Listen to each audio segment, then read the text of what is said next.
What's going on, everyone? We are here for our latest episode of the Backroad, In Between Media's Fantasy NASCAR show. My name's Elliot Hicks. As usual, we got Seth Woolcock with us.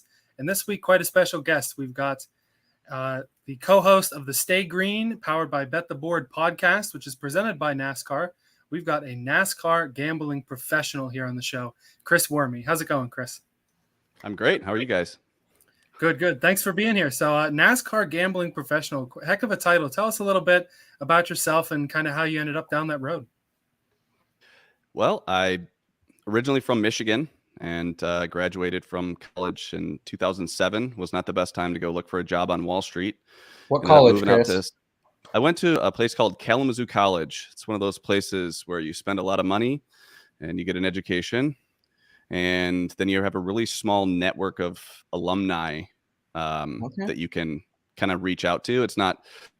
It was a good school. I'm glad I went there. I learned a lot. The classroom sizes were small, which was nice, but ultimately moved out to Scottsdale, Arizona and caddied at a golf course. And let me tell you, small town Michigan, moving to Scottsdale and caddying was culture shock. I mean, I went I had never placed a bet in my entire life. And then to move into a caddy shack was where everyone just gambles nonstop. I mean, it was, I wouldn't even bet on the sun coming up just in case, it was going to be a bad day. And now it's like if someone can't say something around me where I'm like, wonder if I can bet on that. You want to bet on that? Yeah, exactly. That's not winning the hot dog eating contest, place bet. Oh, yeah. Well, that's the other thing too, is a lot of people think that professional gamblers spend a lot of time betting like the Monday Night Football game or, playoff football or, big SEC rivalry games. Nope, it's not. It is betting things like, the hot dog eating contest or, the Olympics or women's gymnastics or whatever it may be, wherever you can find an edge.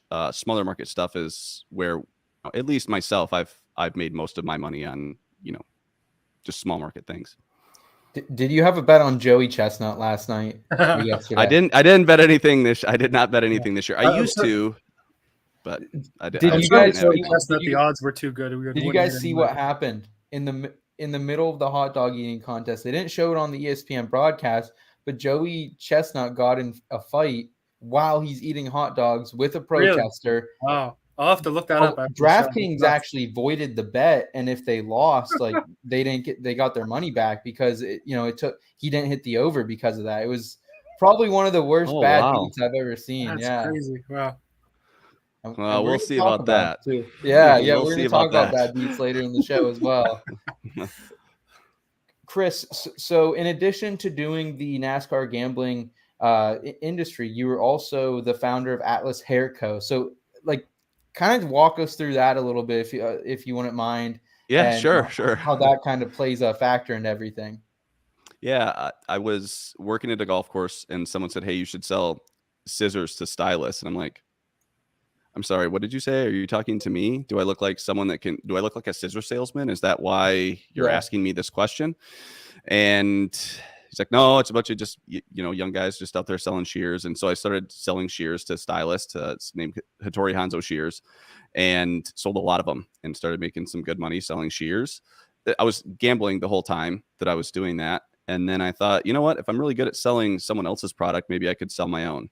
And I don't know that I was necessarily right about that. It's much harder to sell your own product than it is to sell someone else's. But started my own men's hair product line, and I've learned a lot. I mean, ultimately, this has been like a trial by fire from a business standpoint, and we're finally, pandemic was not good for high-end men's hair products at all. Oh, yeah. So we basically kind of had to just kind of not close up shop, but just make everything much smaller, work on profitability, and make sure that we have our supply chain, which is also it's really hard. It's hard to, let me tell you this, it's harder to start a business right now than it is to make money betting on NASCAR. I'll say that. Okay. All right. Fair enough.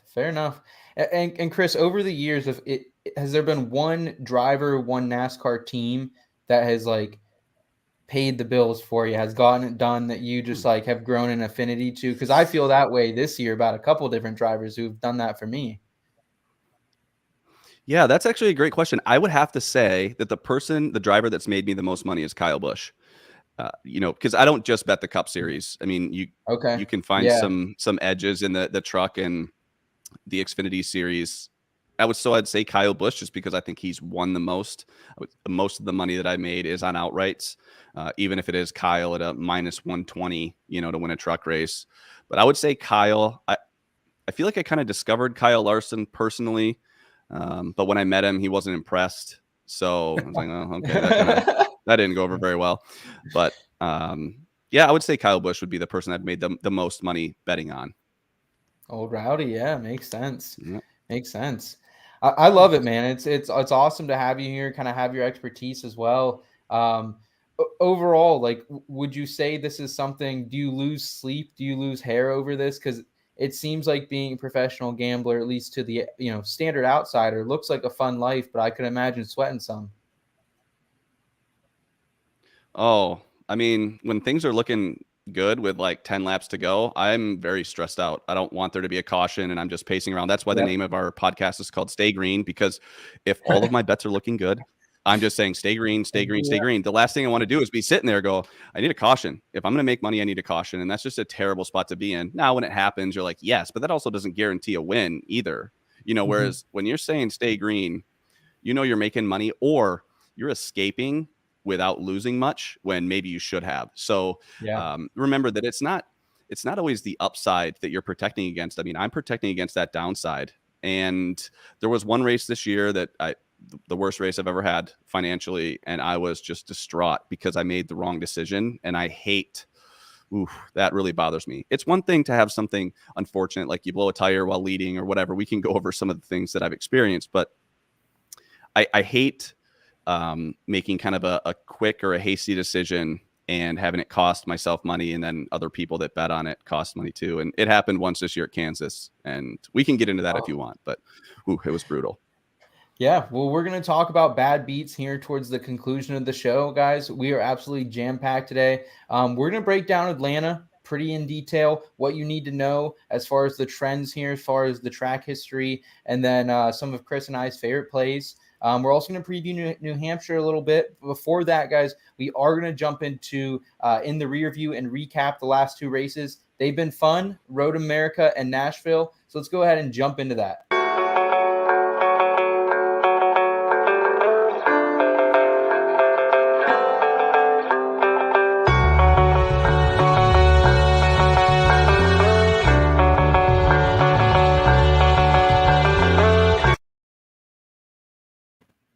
So, as Seth alluded to, we'll go in the rear view a little bit.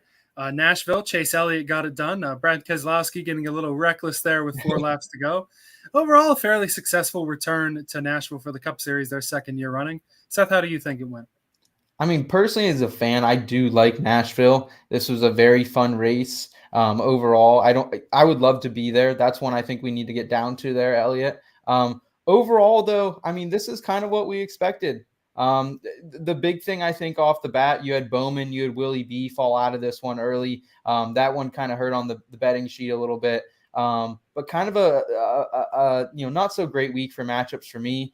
Ross lost to Larson by 1. I had Bowman over Willie B. Neither of them, profitable at that point. I did hit my top 5 on Kurt Busch, though. I was excited about that call. Elliot, you and I have been kind of riding the Kurt Busch wave the last couple weeks. But I did miss my long shot call on Ricky Stenhouse. That was when I thought a top 10 was in the cards for him. Was on the NASCAR preview show with Derek over there, and didn't pan out. But overall, fun race, man. Can't complain. Chris, how did it fare for you, Nashville? Nashville went pretty well.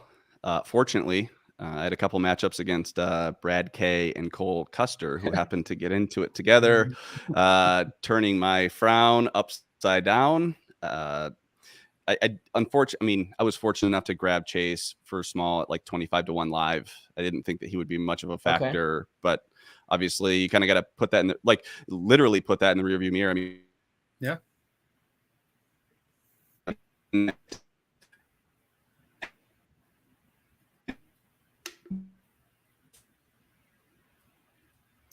Looks like starting to break up a little more there.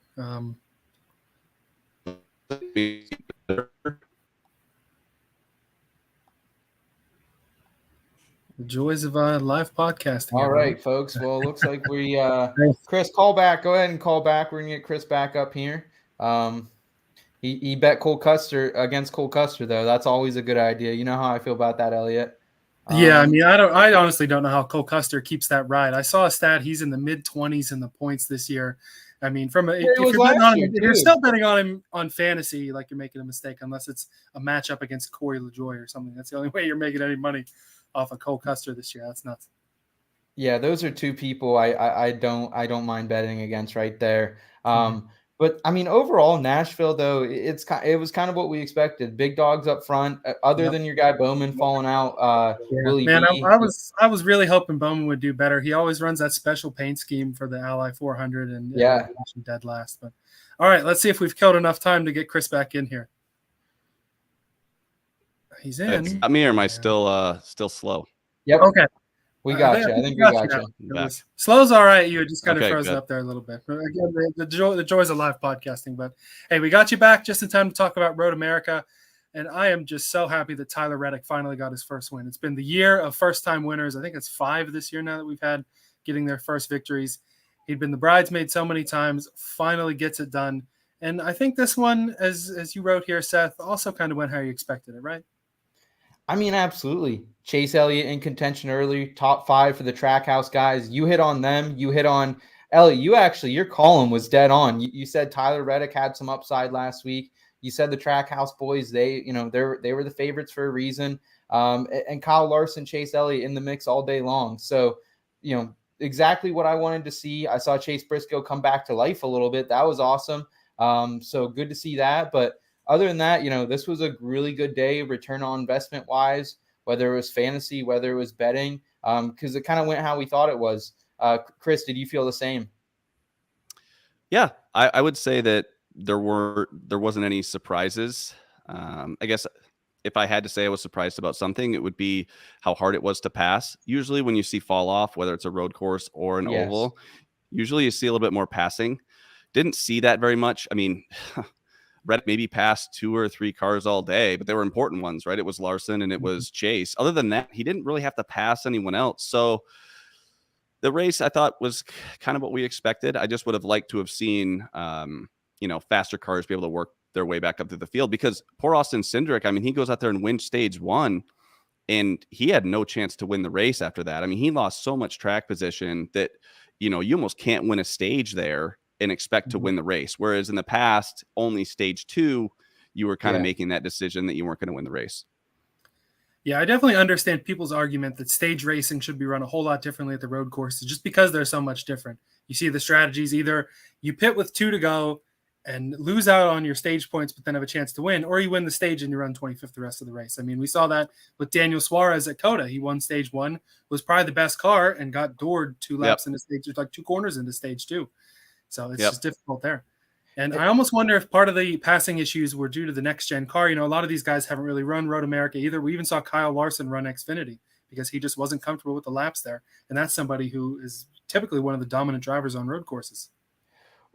And I will say one of the best things I think going forward after this race is you add Tyler Reddick back to the mix of drivers that you can comfortably put in your fantasy lineups, comfortably putting your betting sheets right now. I mean, we were kind of off him these last couple of weeks. We really were in the last show. I remember we were talking about him starting to really fade him, but I mean, the fade was real on Tyler Reddick, but as you pointed out, he had success on road courses coming into last week. He cashed in. But it's just like Daniel Suarez getting that first win. I think it does lift something, and I think you need to realize that in your bets and in your fantasy lineups, that I think he's going to drive a little bit looser. I mean, we just saw Daniel Suarez come back here this week, top 5. I mean, that was a very impressive performance from him and Chastain. And I mean, we've seen it from Chastain all season long. I mean, just top 5 after top 5 after top 10 for this guy since he's gotten those first initial wins there. Well, I think winning is just important for confidence, to know that you can, hey, if you're coming in on the leader, it doesn't matter who it is. If it's Chase Elliott at a road course or it's Kyle Larson at Homestead, and you get underneath them and they get a little loose and you take the lead, you have to know that that's a possibility. And it's hard to get there. It took Chase a long time to get there. It took Larson a long time to get there.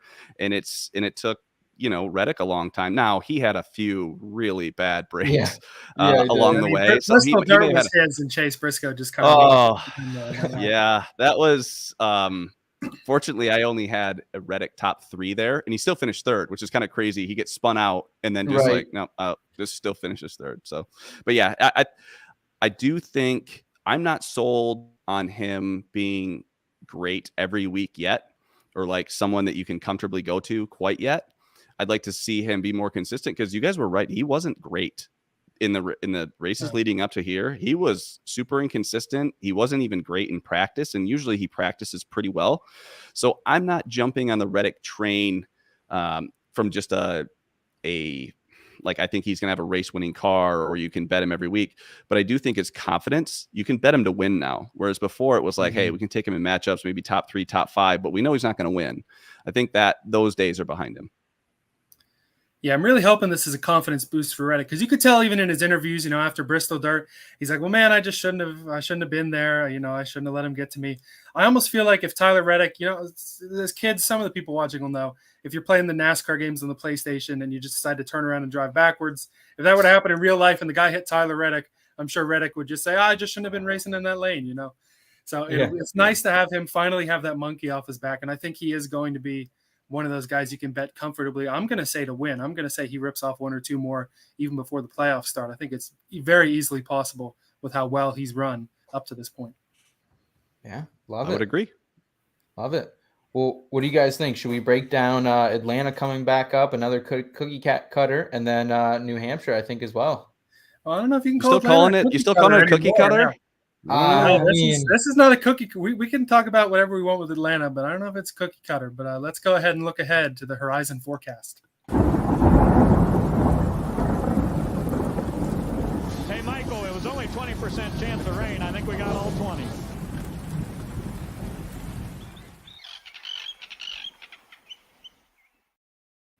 As always, got to give the shout out to Ray Dunlap there on that clip. All right, so we're headed back to Atlanta. I think it's our first repeat race of the season. Correct me if I'm wrong.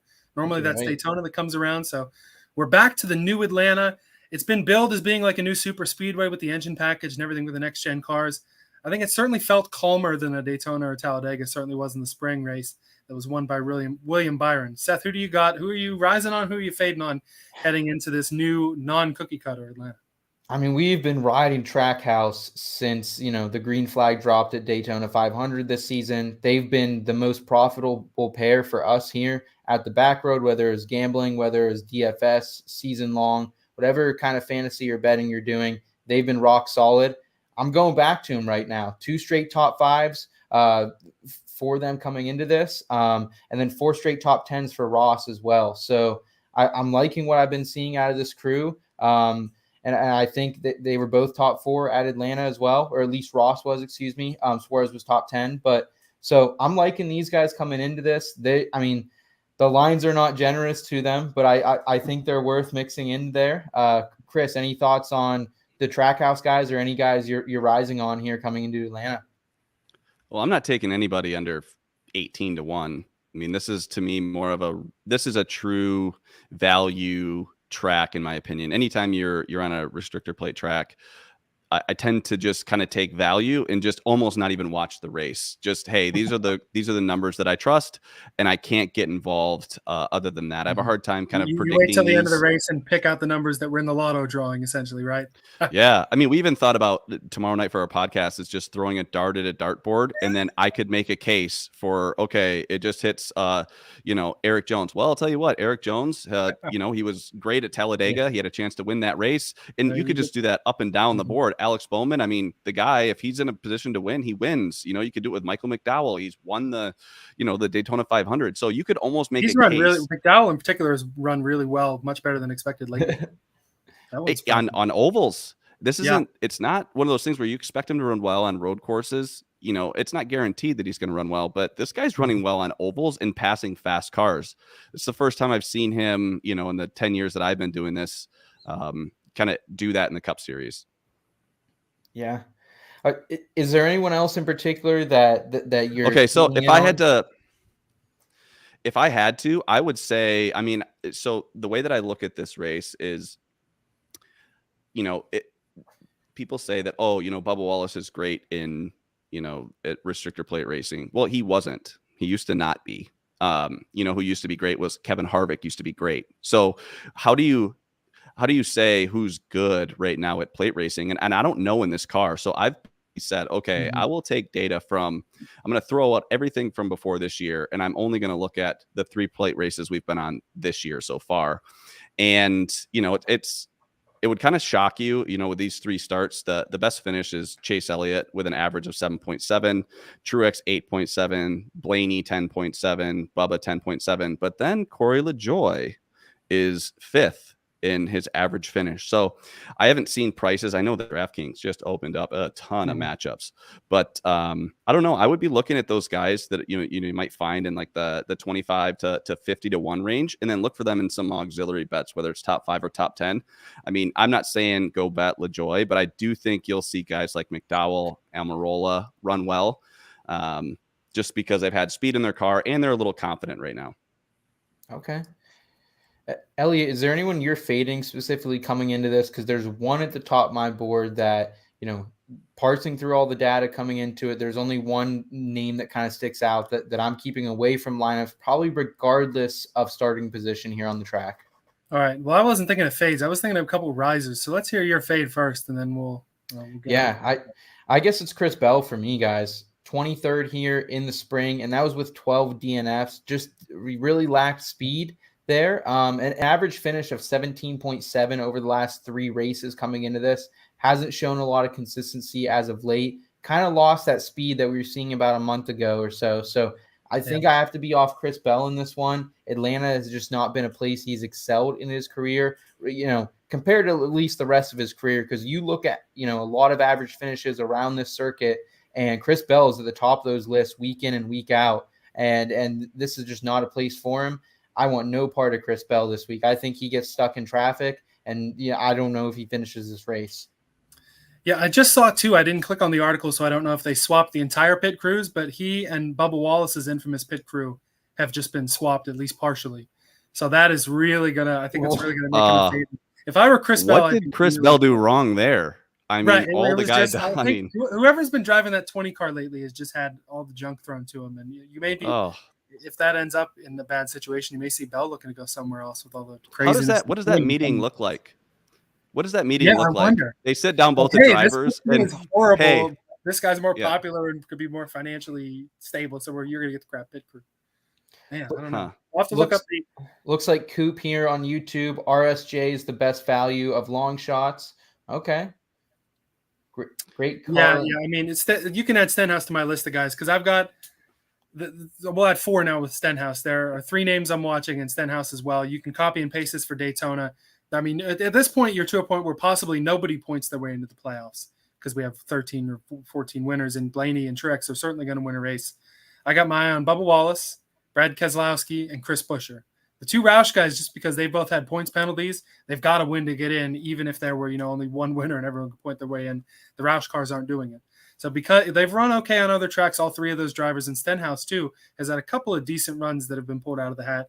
But I feel like for both Atlanta and Daytona, the super speedway element, I think all of those guys, the teams just have to go absolute, balls to the wall, for lack of a better phrase in my head, to get those checkered flags and get in the playoffs. And that's my right. advice. Chris Bell had the DQ. Thanks, Derek, for pointing that out, that he had been running below the yellow line. Yeah, but that's a Chris Bell thing to do. That's a Chris Bell thing to do. It is. Until this year, you could do it at Atlanta. He probably thought nothing was any different, Yeah, shout out Derek. Yeah, go ahead, Chris. I'm sorry. Yeah, no. So Elliot, my advice for just bettors that are interested in those kind of the must-win scenarios, make sure you just take them in outrights. Don't take them in matchups. Just because they have to win does not mean they're going to finish third. It means that they're going to be trying to dive bombed. They're going to try to make a play to win the race. So that happens often with guys like just for example, Chris Bell. You see him at 20-1. I don't know he's going to be great, but sure enough, he could be there. I'm not going to back him in matchups, but I certainly think he has a chance to win the race because the guy's won before. So just keep that in mind, that just because they have a chance to win the race, they might not be the best investment from a matchup perspective. Yeah, because with those matchups, if you're against somebody who's consistent and is okay with running 10th, like a Bowman or Byron or somebody like that, yep. It's more likely that the guy going for the win is going to end up 26th instead of 3rd. Sure. Yep. Derek, do you have any other, or Chris, excuse me, do you have any other fades coming into Ouch. this race? Because obviously the YouTube audience, they're not agreeing here with my Chris Bell fade, but maybe you have one more agreeable for them. Okay. Do you want they don't like your Chris Bell fade? Well, let me give you some stats. His average finish this year on plate tracks is 26.3. So, I mean, what do you wasn't want? Bell a part of that big wreck right at the beginning of the Daytona 500 too? It counts. It counts. I'm yeah, sorry. it does, counts. but it's tricky. It's all price dependent. It's all price dependent. Like you can't, you have to look at this, whether it's in a matchup or it's an outright, everything is price dependent. I don't know what Chris Bell is right now off the top. I'm at my sister's, so I don't have my multiple screens where normally I would just look at the other one. But listen, I imagine he's what 25-1. I don't know. Does anybody have?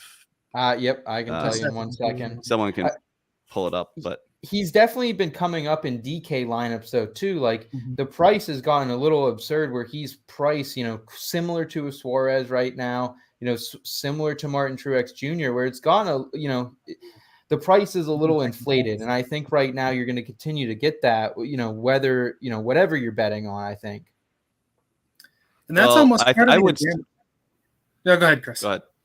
Well, I was just going to say, I would say that I think Truex is running better than Chris Bell right now. I would say Chris Bell and Suarez both kind of have a high beta, which means that, they could run in the top 5 and lead laps, or they could kind of get back in traffic and finish 23rd. And, they don't even appear in the top 5 the rest of the race. So, but I definitely think that Truex is better than Bell right now, but I can see Suarez and Bell kind of switching back and forth.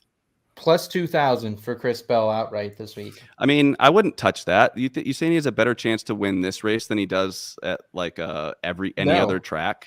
See, I don't either. So I think because you say that, I will defend you, Seth, saying appreciate that. I wouldn't be investing in Bell because I don't think he has a better chance of winning this week than he did last week when he was 18 to 20-1, or the week before at Nashville. Yeah. Seth, if you stop that up, throw in some names similar to Chris Bell. I'm curious how they have a price for this week. All right. Well, at plus 2,000, Martin Truex Jr. At 20 plus 2,500, Kurt Busch. Like these are names. Austin Cindric plus 2,500. Kevin Harvick plus 3,000. It's not that I'm sure that whoever they have setting these prices are giant NASCAR people like we are who pay attention most of that.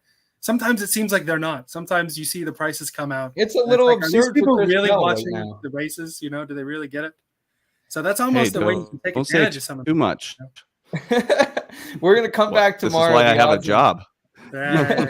Hey, you gotta get that deep value, man, for sure. But hey, they're not. The great thing is they're not. If they're not watching the races, they're not watching this either. So that's a good way that you can work it out. Wow. That take from Coop wins this race, Loudon or Pocono. Well, that's a good segue, actually, moving into the Foxwoods Resort Casino 301. Good on you, Seth, for that sponsorship activation for the New Hampshire race, the Magic Mile, as they used to call it, or maybe still call it. I think this is one of the more unique tracks that's left on the schedule. The nice and flat mile up there in New Hampshire. And this has been one of the wilder races, at least in terms of winners. We had the moment where Kyle Busch and a couple others end up wrecked in the rain out of nowhere last year. But that was last year, yeah. Here. We've had this has been nuts. Brian Vickers is one there. If you're going to get a deep value, this is going to be almost a better bet than Atlanta is for some unexpected guy to go win. Hey, we were talking crap on Cole Custer earlier. Maybe he's the favorite in this race. I don't know. Seth, who do you got? Well, I'll tell you, man. You got to give a little bump to Stuart Haas Racing coming into it. 1-2 the last 3. Obviously, you can throw a little bit out of the window with no next-gen car experience on this track. But I think if they're going to show up, if Kev Harv, if our boy Eric Almirola is going to come back, now's the time. I think they will show up this week. I don't think I'm necessarily going to be playing any outrights. I got a top 10 later with one of these drivers that I'll focus on. But in a couple of these group matchups, in a couple of these singular matchups as well, I'd be looking to put them in lineups. Same thing in DraftKings as well. The only other strong read I have on this, and Elliot, I don't know if you'll agree on this. I don't know if our YouTube audience is going to agree on this tonight. I'm full fade Bubba Wallace, probably rest of the season right now. I think maybe when we go back to Daytona, maybe I'll throw, a unit or two that way. But right now, guys, 27 over a 27 average finish position over the last 5 races since the All-Star race. He looked bad this last week. He looked like he hadn't been in a Cup car in a long time. And he has no top 20s here in 4 starts at New Hampshire. So I'm kind of full fade on Bubba Wallace. I don't think he's going to figure it out, and I don't think it's going to be anytime soon, especially at New Hampshire. Oof, that's a bit of a hot take. Yeah, so the thing with Bubba is I've never seen a car look so good at Nashville, and to see him qualify where he did and then drive up through the field and then to have a mistake on pit road, and right, you could tell that affected him. Like, I kind of feel bad for him because he was really good. I mean, he was just dejected. And listen, whether you think Bubba's a great driver or not, I mean, he's in the Sprint Cup series. I almost did that last episode. It's kind of funny. Yeah, and he's a guy that's on the opposite side of this Reddick deal, where Reddick has a little bit of confidence. He can go out there and win races. And Bubba Wallace is going, even when I have the fastest damn car on the track, I can't even finish in the top 20. And that can be demoralizing. He just needs to get he needs to look good in practice and have like a solid weekend. But that qualifying effort, I mean, it's impossible to drive, almost impossible to drive from the back to the front these days. So I don't think you're wrong. Bubba could get pretty low and he might just be full fade the rest of the year. Yeah, I think that's maybe a little too much. I think that there's enough upside here, but maybe I'm giving too much credit to some of these good runs because we just haven't seen the car. I think that's why you're behind it. Yeah, the cars looked decent, at times. I mean, obviously we've seen some speed out of Kurt Busch in recent weeks, so I understand the backing him, Elliot, but after what I saw here at Road America, it is really hard to get back on that train. Yeah, and he's never been a particularly good road course driver. I don't have the stats in front of me, but I don't think that he's ever been really competitive on the road courses. No.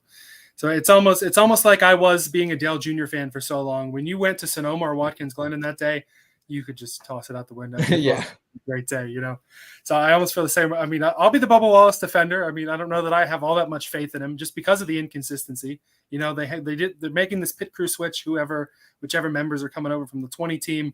I've always liked Booty Barker as a crew chief. I mean, I thought it was kind of an odd pick to pluck him out after not being a crew chief at the top level for about 10 years, but the guy's entertaining as heck.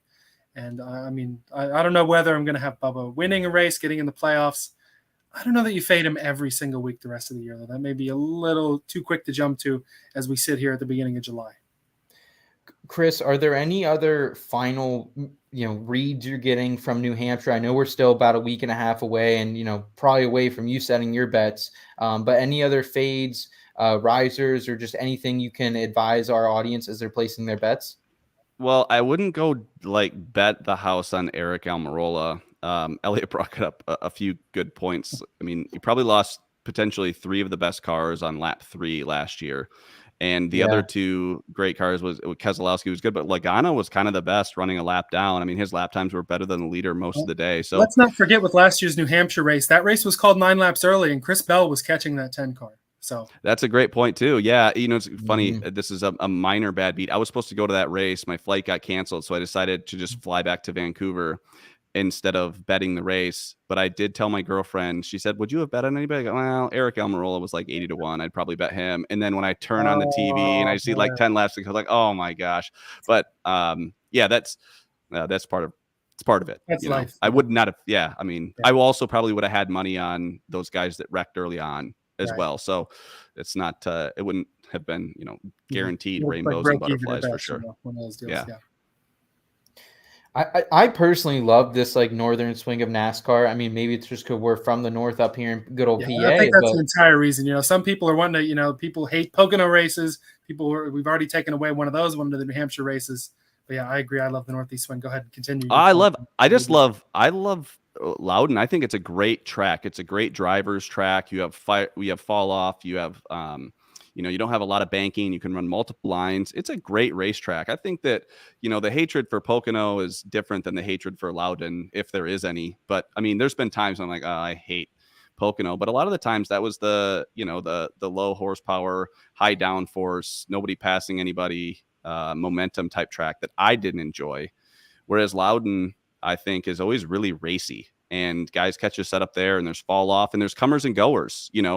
that last run, Brad Kay got out to a lead, and then Almirola passed him. But you said Chris Bell was coming. If 9 more laps, he could have won that race too. And I think that's really exciting when it comes to racing. Awesome. Well, guys, let's talk a little more in depth here. I think in the next segment, we're going to break down some of the best bets that we are seeing. DraftKings lineups drop today, or DraftKings pricing drop today. Still no pricing on the DFS yet, though. But we do have some top 5s, top 3s, maybe even some outrights for you to take a look at this week. Let's jump into that.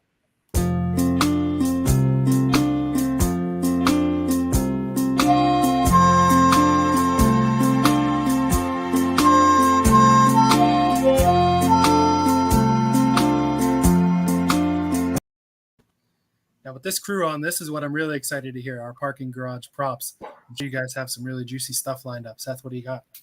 Well, I want to start by throwing it to Chris over here, man. Atlanta is one of those. I mean, you kind of talked a little bit about it.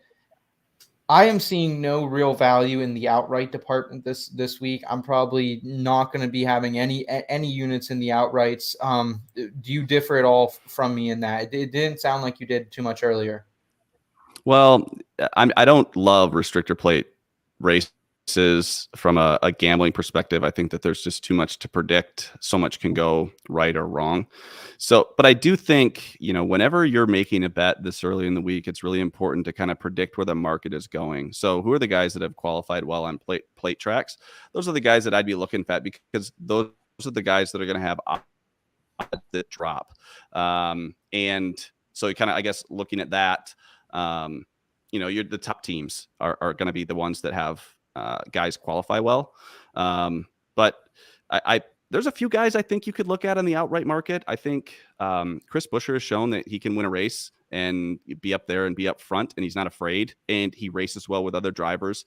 I think that there might have been some, we've seen it with Chastain where guys get a little gun shy racing around him. Guys really trust Buescher, and they'll work with him, and that's important late in the race. And I think you could see, a guy like Chris Buescher or even Almirola has been up there if he has speed. Obviously, Stenhouse is always good, and he's going to need to win, obviously. So there's some guys, no one under 30-1 am I super excited about betting. But I will take some flyers, but I can't watch the race because I'll start live betting. And the last time I did that, it was Harrison Burton took the lead in the Daytona 500. I think it was Burton or Gilliland. And I made a bet on him at 60-1. Oh, I'm so smart. Ha ha ha. And then 10 seconds later, he was on the roof. His car flipped over. I'm what am I doing? Mm-hmm. Yeah. So I would say if you're going to take some outright guys, there's some guys, kind of that 35-1 range. You could say McDowell, Stenhouse, Almirola, and Buescher would be guys that I'd look at. Okay. I like that. And Buescher's actually someone I highlighted for a top 10 this week at plus 140 right now on DraftKings. I think right now Buescher is one of the hotter drivers in NASCAR. 3 out of 8 top 10 finishes here at this track. Again, different type of track, but he's top 10 here in the spring as well. And then 2 out of his last 3 races coming off of COVID, he's been in the top 10 as well. So I really like what Chris Buescher has been doing fundamentally. And if I had to take him in any perspective this week, I like him in DK lineups. He normally starts somewhere around the 15-20 range. He has some move-up value, and I think at plus 140 for a top 10 isn't bad value either. Yeah, those are some good-looking ones. And, hey, while we're talking about him, why not Harrison Burton? I'm sure he's got, Leicester City-esque odds to win the race this weekend. But he might. Let me just see here. Harrison Burton. Yeah, he's 250-1. Oh, I mean, hey, you never know. Throw $2 on that. You get a decent turnout. What about Cole Custer? I mean, he's 100-1. Yeah. I mean, never know. How about Cole Custer? The other thing, how good is Cole Custer in the Xfinity series with that 07 team? I mean, he's incredible. I always wonder. Everyone always says Ty Gibbs is Ty Gibbs amazing. Imagine if Cole Custer was driving that Xfinity 54 car. He'd win every single week.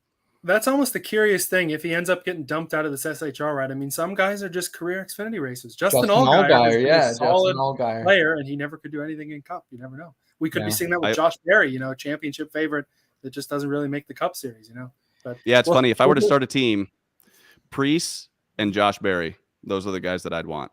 Like in the Cup Series, I think those guys can drive. Yeah, I mean, here's hoping that there could be 2 SHR seats open, maybe more than that, depending on what Kevin Harvick does. Hopefully, Priest will get another shot because you remember a couple of years ago in that 37 and the 47 car, every once in a while he'd pull out a real good run. He's a good driver. Anybody that, I have an opinion on a lot of the drivers that I think are good or not good, and Priest has always been just a really solid guy that other experienced veterans are comfortable racing around. I think that's the biggest sign of like a mature driver. Mm-hmm. Speaking of Harvick, right? Before we kind of move off this subject, guys, I think he's the lock of the week. Top 10 plus 140. 4 of the last 5 races, top 10 coming into this. Right now, he's top 10 average running position as well. I just like what Harvick's been doing. He's been laying down the laps. It hasn't been flashy. It hasn't been sexy. He's not going to compete for a win here. I don't expect that. But I think at the end of the day, he's going to find his Atlanta roots, all be a new track. But I think he's going to be up there, top 10. That's a lock, man. That's plus 140, I think, is too good of odds, too. Like, they haven't pushed down a little bit more than I was expecting. That's funny. The lock thing. Oh, that's a lock. I don't know. That's funny to me. Like, that's something's like, I've said that before and I've lost. Like, every time I think something's a lock, I'm like, how does this go wrong?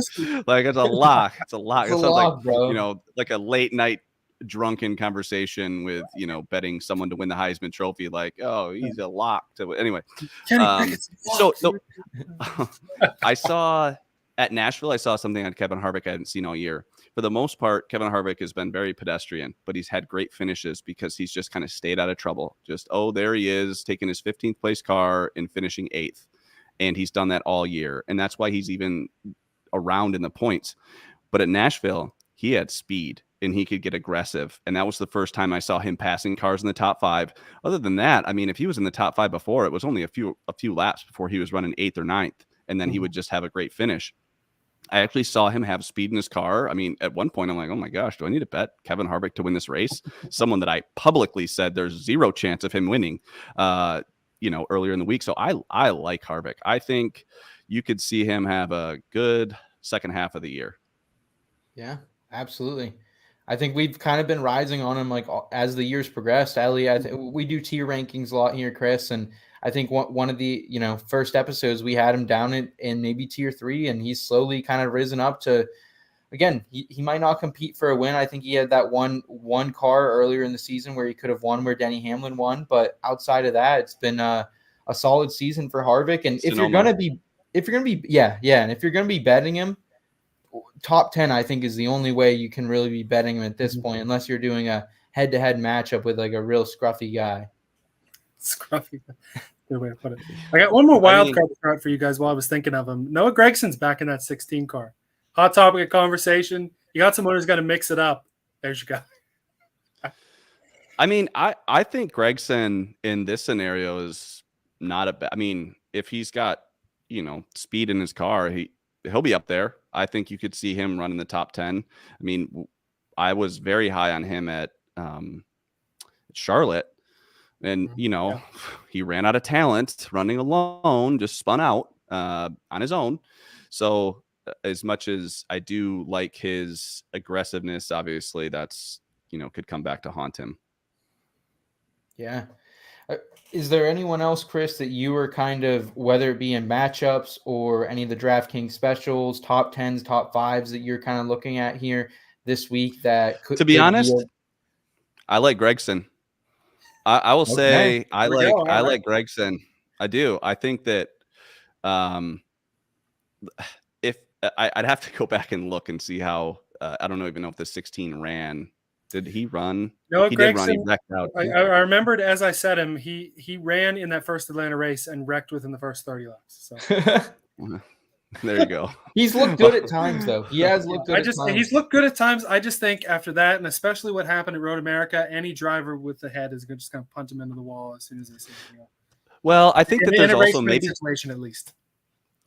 Maybe race winning, but there's also a chance for him. I mean, I like him. I don't know what his top 10 price is, but I did see 15-1 top 5. I would dabble with that because I also think that I'm sure that Dale Jr. had a little conversation like, hey, I'll support you publicly, but privately you can't do that. and have, the entire world hating you, because Dale Jr. was asked Ross Chastain some tough questions, like, what are you doing to better your reputation in the garage? And so now I think that Gregson's probably having that same conversation with the Xfinity series. So I think he could just race cautiously. And I do think he's talented enough on a plate track to kind of just be top 10 with 5 to go. And maybe he makes a move late to get into that top 5. Yeah, we have Derek here saying racing fast at Charlotte, second time back at Atlanta Super Speedway. I like the top 10 number for him at plus 600. So some decent odds. I like that. I like that 10 to 1. All right. If I recall correctly, he ran all right in that 62 Wendy's car at Talladega, too. I don't remember how he finished, but I remember he was around for a little bit. Right. Derek, looking at matchups here, there was only really one that's kind of stuck out to me, and it just kind of goes with my fade Bubba narrative here for the rest of the season. They have Daniel Suarez at plus 100 head-to-head with Bubba. I had to Google that just to like make sure that line was correct, because that felt – I mean, I don't know. I know Bubba's been talented on these super speedways, but I was very shocked by that number at Daniel Suarez in plus money. I mean, that's free money when you look at it. You take that 99. Free money. It's a free lock. Money. Free money. It's a lock. I was listening to your podcast earlier. I was like, man, free money and lock. It's the older you get. It's real easy for us to throw around. We're not relying on it quite as heavily. Right. Yeah, exactly. Yeah. It is a different perspective, but it's funny that my friends are always like, man, you're never like so sure about a bet like you used to be. And I'm like, man, I've lost a few in crazy ways. I always say, like, well, I think he's going to beat him. Like, I think so, but I mean, who knows what's going to happen? So I think it's really important. It's just funny to hear those words, like it's a lock or that's free money or spend that money or whatever. I don't know. I think I'd be looking to fade Larson in matchups. I think that and you could even say that about every the ovals too. I think he's just right now overvalued across the board. I haven't seen speed in that car. I haven't seen him dominate like he had in the past. I mean, he's only led, 300 laps or so the entire year, where at this point last year he had led like 1,300 or something. So we're just not seeing the same car, but he's still being similarly priced to the car that he had last year. So I'd be looking to fade Larson. Okay. Last one I'll throw out here with his Hendrick teammate here. DraftKings special. I thought this one, I mean, again, we are going to a little bit of a super speedway track, so it is hard to really predict top 5s, top 10s in this make or break race. But Blaney and Chase, top 5 for both of them, plus 800 on DraftKings. I thought that was intriguing. I mean, if we were going to, I think you look at the Atlanta driver averages here coming into this race, they're the top 2. Chase throughout his career, 12.6 average finish. Ryan Blaney, 13 average finish. So, not in that top 10, but the way they've been racing coming into this, I love what I've been seeing. Ryan Blaney as well, heating up. 4 or 3 of his last 5 races been top 5. So I'm riding it. I think that's one at least, at plus 800 odds. Chris, are you intrigued? I think that you're right about that. And you've brought up some good points that, I think it's really important that the explanations are very precise. And I think that not only did they run well at Atlanta earlier in the year, but they also just run well at plate tracks. They are really good at kind of staying up front, staying out of trouble. And that's really important, because these cars, if they snap loose at a plate track, I mean, you could kind of wad up the whole field. So that's why you do see the guys up front win the race. I know that sounds kind of crazy, but the guys that are consistently running up front, just because they're out of trouble for the most part. So I would have to say that I was shocked to hear 8 to 1. I was thinking 5 to 1. So I think that there's some value there at that 8 to 1. I do. I think that they'll be up there racing for the win.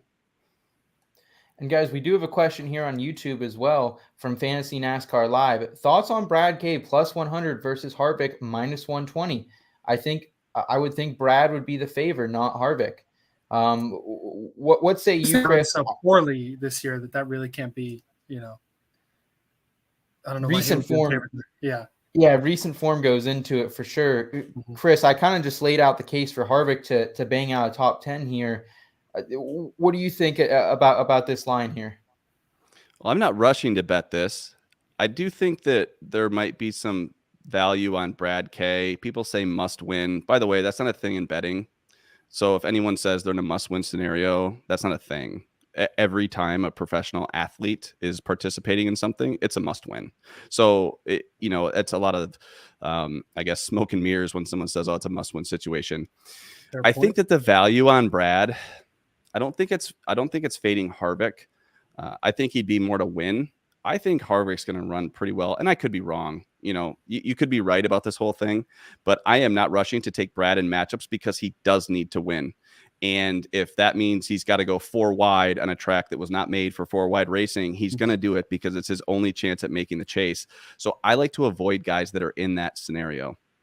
Right. That's the same point we made earlier when we were talking about this, that those guys are just as likely to end up 26th as they are in the top 5. So, but hey, he could be right. Could be right. It could be a great bet. I wouldn't touch it. That would be the opposite side. I'm just trying to kind of play devil's advocate there. And that's why I'd try to avoid that one. Well, Brad has two wins at this track. He's top 6 in average finish position throughout his career at Atlanta. So, I mean, I know we can't take too much into account from the old track. That's something we have to keep in mind. But I think at the end of the day, the bottom line with Brad Keselowski, he has performed so poor this season. I don't want to bet on him. I don't want to have him in fantasy lineups. I don't think I've done any of the such since about probably May, and I felt great about it. He has not cost me any more money than he did in May, so I'm all good with it. Well, he's got a lot on his plate. Being an owner and a driver is way different. I mean, you see what Justin Marks and Denny Hamlin are doing, and you're like, whoa, they're working a lot. And to just be a driver is one thing, and that's all Kevin Harvick's doing is he's just hopping in that car. He's not thinking about anything else. Whereas Brad's like, if I wreck this, it's going to cost me a bunch of money. So, not that's, I just think it's, that could be in his head.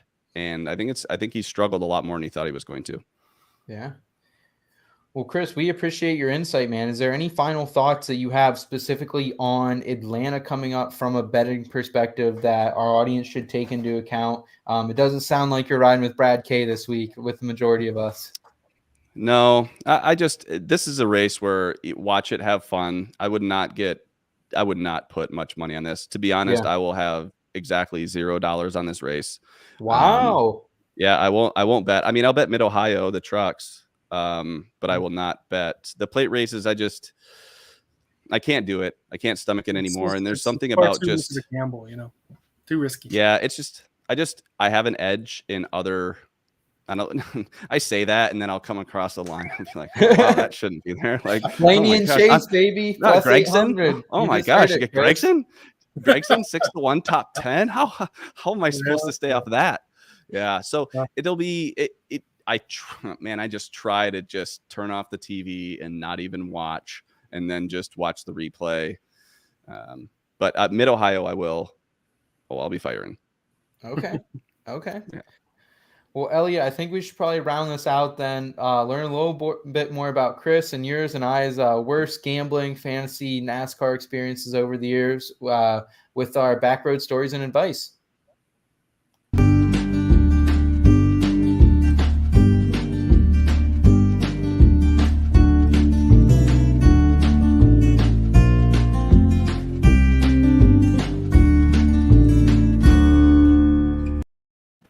So I'm sure you guys will have some really good stories here. I'll keep mine relatively general. Any bad beat for me is when I go look at the odds and I take a look, this looks interesting. So does this. And I don't bet anything. And then good things happen from what I would have in theory bet. And I'm like, man, I really should have bet that.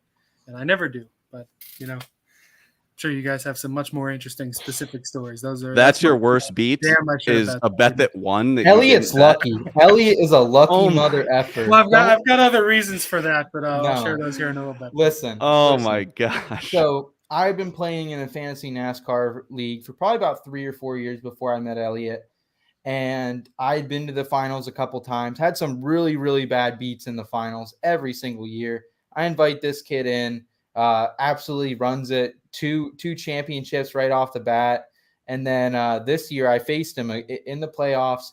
One of my worst bad beats as far as fantasy NASCAR and gambling.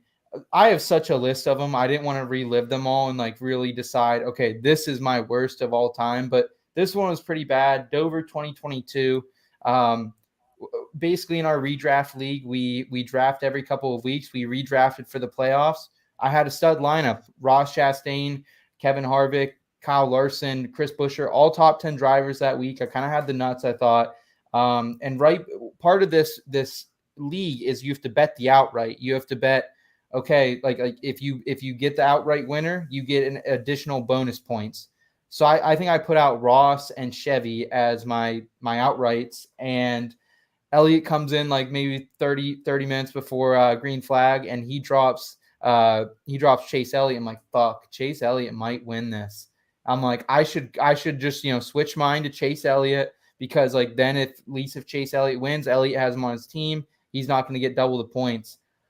I was like, no, I don't want to be that guy. I don't want to be that guy and like change my vote just to cover him. Well, I don't. I lose by like 3 points. So I could have, if I would have taken the outrights on Chase Elliott, I would have won. My boy, I was hot on Ross Chastain all year in this league. He carried me to the promised land. I fall short with him. So bad beat for me there. Elliot, go F yourself. Gosh, those are like not even bad beats relative to what I'm about. Like, all right, imagine. Let's hear it. So you think about, imagine. So my job is to do this for a living. Imagine working all week, and instead of getting paid, you lose $3,000 or $4,000. Like, that's a tough deal. And then to do it in the fashion that some of these. So I want to go back to, I actually wrote these down here. I went to the Homestead race in 2016 when Jimmy Johnson won the chase, but I had my entire life savings on Kyle Larson, who at one point had a 10-second lead, went through 3 late restarts, and Johnson just kind of outclassed him. And that was the year that Logano and Carl Edwards, right? Yes, it is. Yeah. Yep. That's when Truex was on fire. I mean, it was a crazy race. I love Homestead, by the way. It's my favorite track. I usually take a red eye there, go to the race, and then just stay right at Miami Airport and go back. I love it. Just me. I just love multiple groove racing. I love tire fall off too. So that was brutal, mainly because, we were there. So obviously I had way more on it than I normally would, which is not great betting advice, by the way. If you're at, like, you shouldn't change your units just because you're at the race. Whoops. The next will be the 2018 Roval. When Ryan Blaney, did he dominate that? Oh, no, he didn't. He had 0 fastest laps. Yeah. So 0 fastest laps and won the race. That's probably the first time that's ever happened. I had Kyle Larson, Brad Keselowski. Another scenario with that last second, Truex and Jimmy Johnson, you were talking about bad beats. Well, here's the thing. Corner of last lap bad beats. I had Larson, Brad K, Kyle Busch, Truex, and Johnson. And I was actually in my sister's basement here watching this. And I'm like, just don't wreck each other. Just don't wreck each other. Just don't wreck each other. Just don't wreck each other. And my sister's like, why are you panicking? They're not going to wreck each other. And then I consider Jimmy Johnson one of the smartest NASCAR drivers ever. And he had Chad Knaus in his ear saying, Jimmy, we make the chase if we finish second. And I'm like, perfect. Jimmy Johnson hears that. There's no way he's gonna dive on Truex. And even if he does, as long as they don't wreck each other, one of them, I can make money. And then they did whatever happened. And then Ryan Blaney waltzes his way across the finish line. And I had every leader of the race. They're running 1 through 5 with like 20 to go. That was brutal. Another bad one. And then I have 2 more. Chris Buescher winning at Pocono because of fog. I had Harvick and Truex. Yeah. Harvick and Truex were just by far, they had everybody covered, Harvick especially. And I was in Vegas and there's a caution for fog. So I'm like, whatever, I'll just come back to the sports book and watch after. And then I got a message like, wow, I can't believe that just happened. I'm like, what just happened? Like, they just called the race. Chris Buescher won. I was like, what? You got to be kidding me. He was 300 to 1 in Vegas and not one sports book took 1 bet on him. There was not one bet on Chris Buescher. Not even Chris Buescher's mom made it out to the sports book. Not even Chris Buescher's mom. My worst one ever because of dollar amounts and everything was 2019 at Iowa. I had Ross Chastain at 20 to 1 for a max bet. And he raced but didn't pass inspection, and it was graded a loser. So after the race, after he won, it was graded a loser. Not only that, where we made the bet, they also booted us after that. So we didn't win. They saw that we were sharp. They kicked us out, and I didn't get the money. That was brutal. And that happened again when Denny Hamlin in the yeah. So some sports books grade them differently. So make sure you're paying attention. I don't know what grades what because I can't really control that, right? I'm not going to not take a price somewhere just because it's very irregular for someone to win the race and not pass inspection. But both times it's happened. Denny Hamlin at in the Xfinity Series, won at Darlington. Because I remember Junior was in that race, ended up with the top 5 because of that. So that was nice. Yeah. So those are the two, but that Chastain, because it was a big bet, and to be like out celebrating and then get that message. The fact that you even still do this after that is that's heartbreaking. That was probably tough. Win the race, gigantic bet celebrating. Chris was a couple shots round deep, thinking he had it all covered. He gets the call, man. My God. I was out like to lunch with my family, and I was gonna pick up the tab, and I got this. I made all this money to Dad. You're buying like this is, just devastating. So that's probably my worst beat. Nice Motorsports owes you one now to give you a VIP package at this Mid Ohio truck race or something. I agree. Well, Chris, it's been absolutely awesome mixing it up with you tonight, man. How can our In Between Media viewers and listeners tonight, how can they best support you and your ventures moving forward, bro? Yeah, just give me a follow on Twitter, Chris Werme 15. Follow Bet the Board. That's the podcast that Todd has, and he does both football and now NASCAR. We're the Stay Green portion of that, and we're presented by NASCAR. So it's kind of cool to be involved with the league itself. And just trying to grow the brand through those outlets has been kind of fun. So every now and then I'll hop in on Wednesday, Eric's review show on Twitter basis, and I'll be doing full tank with Phil and follow me on Twitter. I don't know. Right now I don't have any followers, so people have questions. I'm usually pretty good at just answering and trying to be helpful. I'm right, but I'll try to be helpful. Awesome. Good stuff. Hopefully our listeners caught most of that. Kind of breaking up a little bit, but hey, I think we still got the gist of it. Certainly going to be a good podcast to listen to. Hey man, it's live podcasting, gotta love it for sure. All right. Absolutely. Well, Seth, what's coming down the pipe here at In Between Media? Hey guys, football season is approaching. We got dynasty rankings coming out on the Patreon here in the next couple of weeks. Projections will be out within August as well, so keep an eye out for that. As far as fantasy NASCAR advice, betting NASCAR advice, make sure you're following Elliot, guys. He absolutely crushed it last week in his column. He called Tyler Reddick, being competitive at this last race. He called, pretty much all the guys in the top 5 running that way. So make sure you're following Elliot over there at eHicks39. We got columns dropping every other week. The weeks we don't have columns, we have the Backroad here on YouTube. Again, the easiest way to support us, guys, is just drop a subscribe if you enjoy this type of content. It really helps. It goes a very far way, so we appreciate all that. And guys, I got another little fantasy football column dropping for you tomorrow. I'm going to be writing throughout the night, but you know how we do it here, guys. We got fantasy NASCAR, fantasy golf, fantasy football advice, and feel-good lifestyle advice for you, one click away, inbetweenmedia.com. Elliot, Chris, I appreciate you guys being here tonight. Appreciate everyone tuning in as well. It was an awesome time. Good luck at Atlanta. I think we're going to have some success here, boys. Go Gregson. And Cole Custer, too. Let's go, and baby. Cole Custer. Yeah, Custer and Gregson. Thanks a lot, guys. I appreciate you having me. Absolutely. Yeah, this has been lots of fun. We'll hope to have you back soon for sure. Thanks, everyone, for rolling on down the back road with us, and we'll see you next time.